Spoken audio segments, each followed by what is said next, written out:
guys. So I just got back from Moab this weekend. This is a picture of actually, I don't recall what the name of the butte is, but this is one of those historic buttes. If any of you guys watched, gosh, what show was it? Oh, it was one of those Amazon Prime shows, or no, it was an HBO Prime show. But anyways, this is a real famous area, and Catherine and I got a chance to take Hey some Matt, horses back. I Uh-huh. don't mean to Yep. interrupt you. I don't. We're not seeing your screen, man. Oh, serious? Yeah, it's just black. You Interesting. might have to choose a different screen in Zoom. There you go. You're good How's now. that? Yep. Oh, weird. Okay. Yeah, so anyways, this is that butte. I like sharing a little bit about what's happening in the week.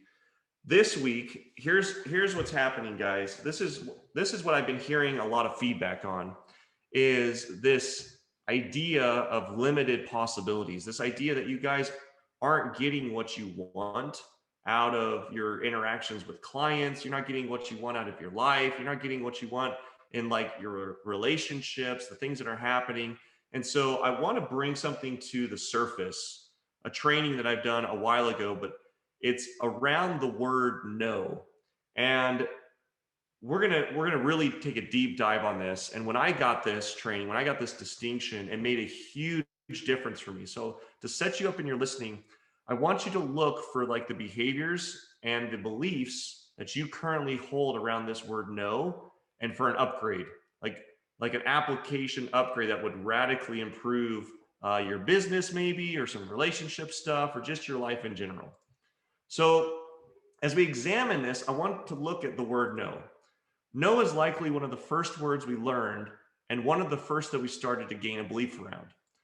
Like, no has evolved as you've grown up and you don't treat it the way that you did earlier in life. And what I mean by that is, for those of you who have kids or have been around little toddlers, like, what's the very first word they learn? Or if it's not the first, it's like the first three, right? Usually you might get mom or mama or dada, but like right after that, the next word they usually learn is no.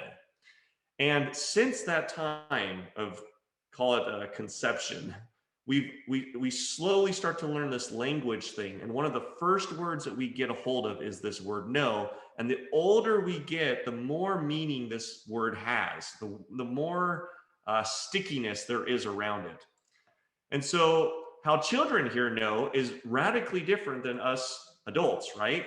If you can remember, as a child, you likely used and heard no in a very different context. You'd ask your parents or sibling for something, and when they said no, it was like you didn't even hear it, right? So if you can remember, you had much less reservations around how you heard no than you do now. So, like, what happened? What happened to you?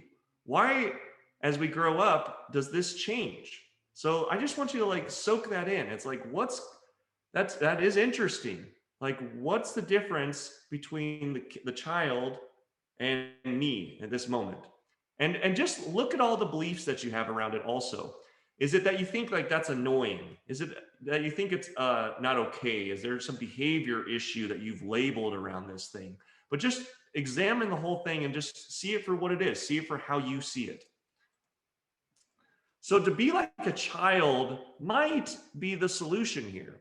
And I'm not going to be the first person to allude that being like a child is where your freedom is. Being like a child is where you're going to get access to your power. Now, what I'm suggesting is not to be annoying or pestering. You know, we've learned as adults how to like have certain skills to fit into the groups, into the masses, and still be liked and have all that stuff. I'm not saying you need to be like that, but there's something about being like a child around the word no that would make a huge difference for you. What I'm suggesting is maybe children have a belief around no that is more pure and more powerful. And I'm using that word powerful here because I'm really saying that children have more access around the word no to getting the things they want than you do. Power being a function of velocity, power being a function of the power, like the speed at which, or the velocity at which you attract or get the things you want.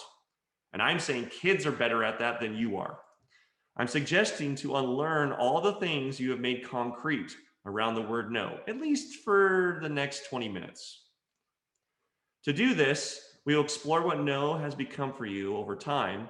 And we're really going to look at, like, do I want to make a shift around this? Like, do I want to interact with life differently around how I hear no? And just to be clear, we don't often hear it as no. Like, the older we get, there's more clever disguises around the word no, right? Rather than just saying no to someone, we say a bunch of other things. Really, it was a no, but like we use excuses and reasons to say the no rather than just no, right? So no may become something we hear, and it means that we can't have what we want. So you might have this belief that's like, when you hear no, it's like, oh, I just can't have what I want. And no is a word that should, like, it's a word you should respect or acknowledge when it's said. Like, when someone says no, like, that's it. No other, and it's like, as parents, I'm guilty of this, or at least I've heard it. It's like when you say no to your kid and then you're like, no means no. And it's like, well, okay. Well, just because you said that, or maybe you even heard it as a kid, it doesn't actually mean that.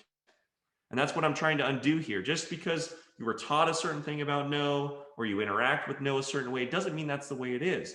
But what I can say is, just like this illustration, your beliefs around the word no directly correlate to your behavior, meaning how you interact with life, how you get what you want.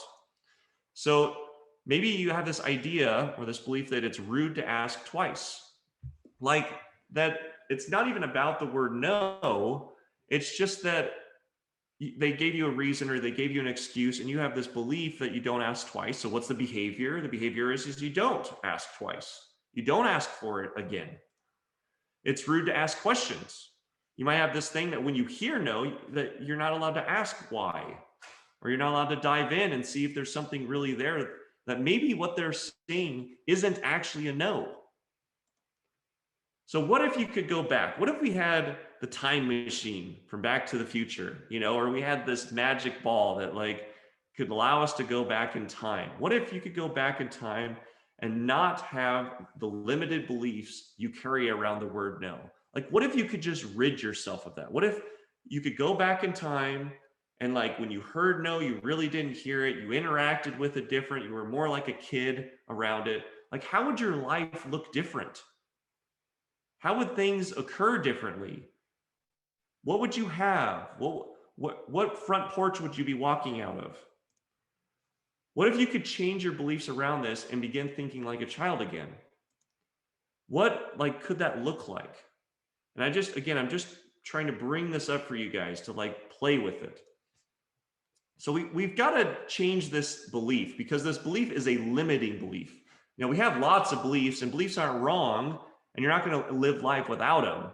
But when you have a limiting belief, it's worth upgrading. It's worth creating it and turning it into a powerful belief, something that serves you, something that helps magnify and gets you more of what you want.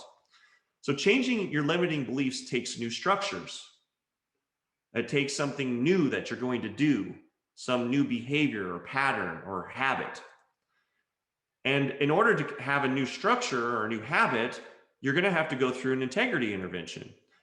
Without a new structure, you can count on no giving you the same results. You can count on how you interact with it giving you the same results. You can count on how it occurs for you to get you the same results. So basically, if we don't deal with this, if you're hearing this now and you're hearing like, oh yeah, there might be something here for me, but you do nothing with it, what you can count on is your broken record. What you can count on is, like, getting the same thing over and over and over again.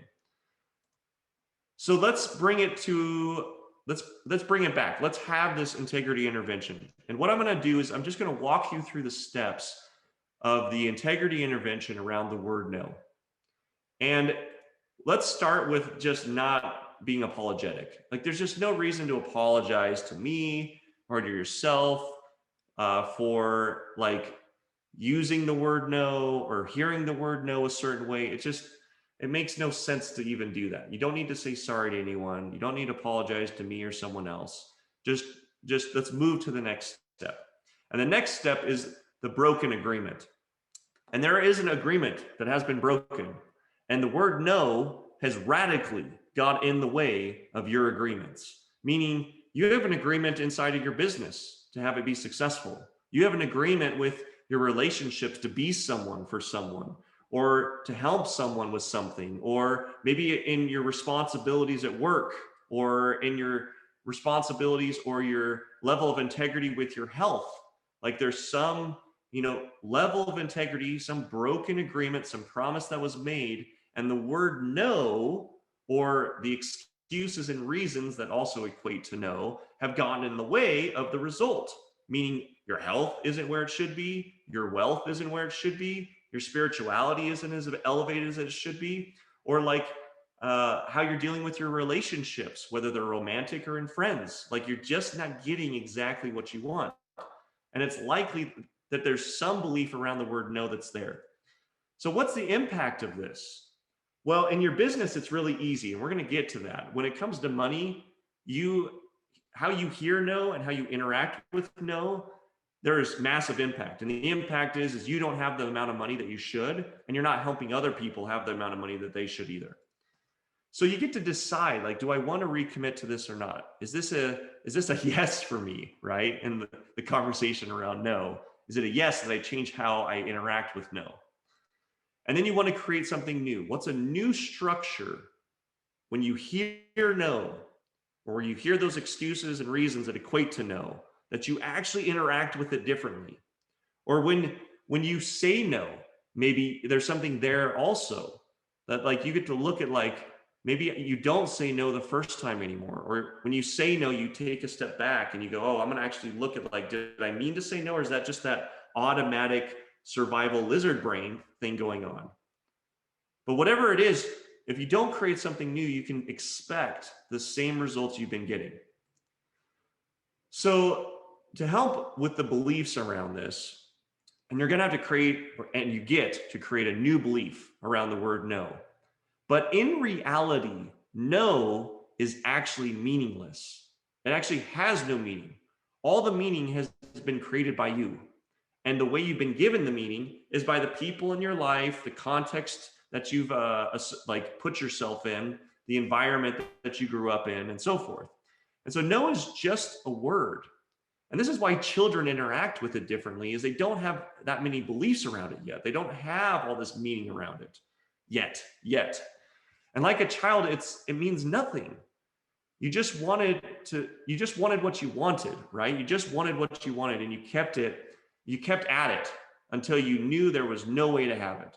It's like as a child, you knew what you wanted and you wanted what you wanted, and you kept at it until you just finally got to a point where it's like you've exhausted all the resources and you knew you couldn't have it, right? It's like that ice cream that's in the freezer, or when the child asks for the thing when you're shopping, and they knew they wanted it, and so they exhausted all their resources until they knew that they weren't getting it. And so the structure that exists for little kids, the structure that works for them, is they don't actually hear it. Now, I'm not suggesting this is the only structure that's going to work for you, but what I am suggesting is you might try this one on, that you just don't hear no. You stop hearing the no. And it doesn't mean, in reality, it doesn't mean no anyways. So when someone actually tells you no, one of the reasons I don't hear it is because I've actually found most of the time through some probing, they didn't even mean to say it. They didn't. In fact, the no they said was counterintuitive to the thing they wanted. So if you hear no, it ends the conversation, right? If you hear it, someone says no, and you go, okay, got it. It ends the conversation. It kills any change that would have you get what you want, and very likely get the client or the person you're having a conversation what they want. But no just ends the conversation, right? We're done here.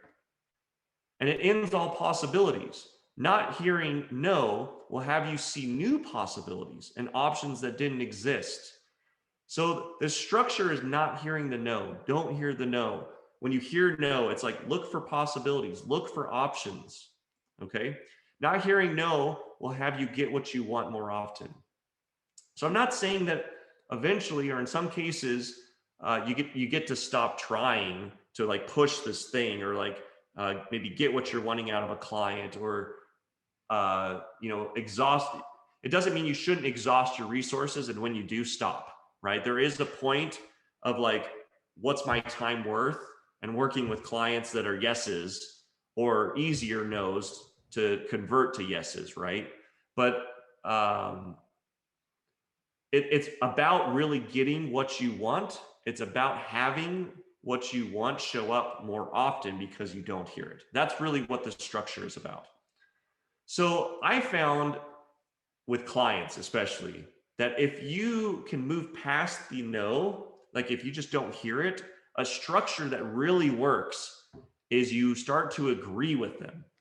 So when they say no, you don't hear it, and you actually use it as an opportunity to agree with whatever the thing is that they said. So let me give you some examples of this. And the reason or excuse they use is actually the access to the thing that they want. So that's what I want you to see, is when someone says no, like you're like, hey, like, will you do this? And they're like, no.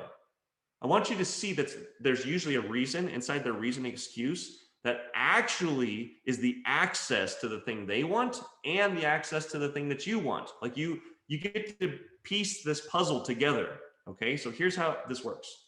So here's an example. A client or someone says, no, sorry, I don't have the money.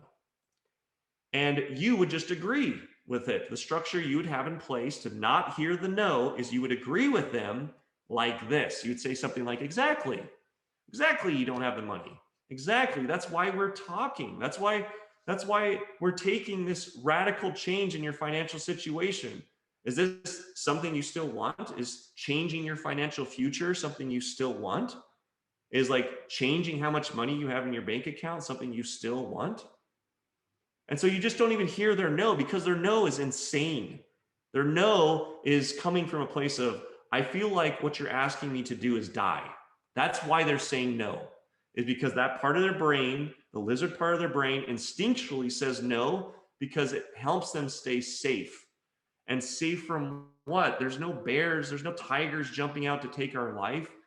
And so really what they're saying no to is their future, their financial future improving, their new possibilities of life showing up. Now, that doesn't mean they're not going to have road bumps. That doesn't mean that they may not succeed at the thing or the undertaking on the first attempt. In fact, it's probably likely they won't. But unless they take multiple attempts and they stop allowing themselves to say no, they just start saying yes more often, then they're not going to get access to a new life. They're not going to get access to new ways around their financial situation, especially. So maybe a client would say like something like a common excuse I hear is like, no, I just don't have the time for this. Like, how many of you guys have heard something like this? You want something from someone and they're just like, no, I just don't have the time, or I'm busy. You know, they don't say no, but they're like, I'm busy, or I have something else I'm doing, right? The reasons, the excuses. The older we get, the better we are at not saying the no, but really we're saying no with like a reason or excuse. But whatever they say, whether it's no, I don't have time for this, or some excuse or some reason, here's how you get to respond, right? You just get to agree with them again. Exactly. And I love this word. Like if you want to like dig a deep trench in the brain, when you hear no, or you hear someone say something that's not what you want, just immediately say the word exactly after. If they're not moving in the direction that you want them to, you want to agree with them. So in this case, you'd say exactly.